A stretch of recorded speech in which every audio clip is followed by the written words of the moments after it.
Oke, untuk perkara Arif Pratama, ini yang perkara pembunuhan di mana terdakwanya bernama Aisyah Afika Amiruddin, itu tahapnya sudah sampai persidangan ketiga pemeriksaan saksi.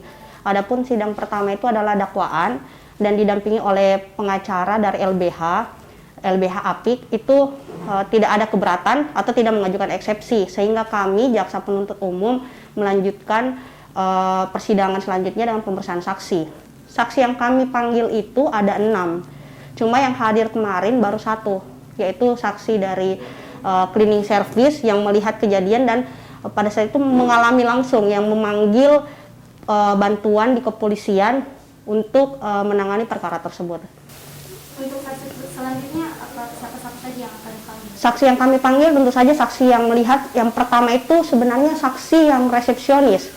Saksi yang resepsionis itu kan pada saat itu dia langsung mengalami, karena pada saat yang seperti kita lihat di CCTV yang beredar, kalau Arif Pratama kan turun ke resepsionis. Nah, ini yang kami sangat butuhkan dan saksi penangkap dari polisi, anggota kepolisian. Namun kemarin untuk saksi resepsionis tersebut tidak dapat hadir dikarenakan kedukaan di Flores. Sedangkan untuk saksi penangkap dari anggota Polri itu sedang melakukan penangkapan di Bulukumba. Jadi kami minta waktu kepada majelis hakim untuk menunda persidangan minggu depan. Bisa diceritakan kejadiannya seperti apa waktu itu? Jadi kronologisnya sesuai dengan yang kami susun di surat dakwaan, yaitu pada hari Jumat tanggal 5 Maret tahun 2021. Itu pukul 5 pagi lewat 1 WITA. Kalau untuk kejadiannya di dalam kamar Wisma Topas nomor 214 lantai 2 yang beralamat di Jalan Topas Raya nomor 64 F Kecamatan Panakukang, yang seperti kita ketahui di Topas ini toh. Itu kejadiannya seperti ini. Jadi si terdakwa ini sudah lama menyimpan dendam terhadap si korban. Kenapa? Karena si terdakwa merasa telah direnggut oleh si korban, dan si korban ini tidak mau mempertanggungjawabkan atau hanya sekedar main-main saja dengan si terdakwa. Nah, disinilah yang disebabkan oleh terdakwa marah. Marah, muncullah niat bahwa dia akan ketemu dan akan membunuh. Kenapa saya katakan ada niat untuk membunuh? Karena pisau yang digunakan seperti yang kita lihat di CCTV yang diselipkan di belakang itu dibawa dari rumahnya. Itu adalah pisau dapur. Jadi memang sudah direncanakan. Jadi ceritanya Arif Pratama ini menyuruh si terdakwa untuk foto. Nah, si terdakwa mengatakan, kalau kau mau lihat langsung nih, jangan lewat HP. Sebenarnya di situ si terdakwa maksudnya untuk memancing ketemu, karena memang sudah niat untuk membunuh. Ketemulah mereka.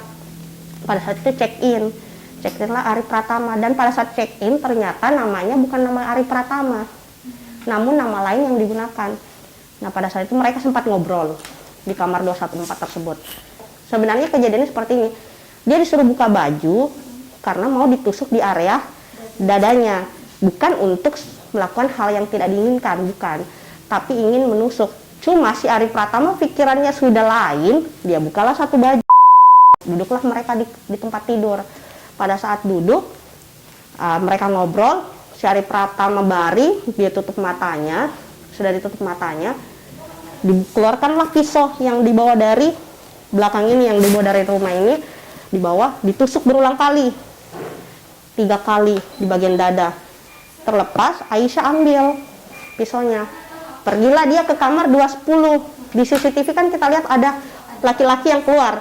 Nah, itu laki-laki yang berada di kamar 210 tersebut lagi baring. Tiba-tiba Aisyah masuk ke kamar mandi untuk bersembunyi. Begitu cerita. Jadi Arif Pratama turun ke resepsionis, Aisyah masih di lantai 2 kamar 210 itu untuk bersembunyi di kamar mandi. Dan ketika itu dia sempat turun lagi di kamar lantai 1 untuk bersembunyi. Nah, ditangkaplah dia di lantai 1 tersebut. Untuk kasus ini Bu, berapa pasal yang dikenakan Aisyah? Kami memasukkan pasal dakwaan kombinasi. Dakwaan kombinasi itu adalah primernya kami masukkan dakwaan pasal 340 pembunuhan berencana. Subsidiaritasnya kami masukkan pasal 338 perampasan nyawa atau pembunuhan, atau pasal 351 ayat 3 yaitu pasal penganiayaan menyebabkan kematian. Ancaman hukuman itu? Kalau ancaman hukumannya kan berbeda-beda. Tentu saja dari pembunuhan berencana lebih tinggi.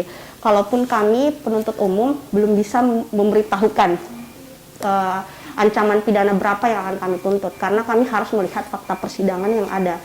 Kami mau melihat apakah terdakwa kooperatif terhadap keterangan-keterangannya sesuai dengan yang diberikan pada berkas perkara, ataukah dia menyangkal. Apabila kooperatif, kami akan melakukan pertimbangan hal yang meringankan. Dan seperti yang kita ketahui juga bahwa terdakwa ini adalah seorang perempuan. Seperti yang kita ketahui, perempuan dan anak mempunyai penyetaraan yang sama untuk perlindungan hukum. Makanya kita juga harus menyebab klausulnya bagaimana, sebab akibatnya ini kenapa dia membunuh. Itulah, makanya kami masih banyak pertimbangan. Kita mau lihat saksi-saksi dulu, fakta persidangan yang ada dulu.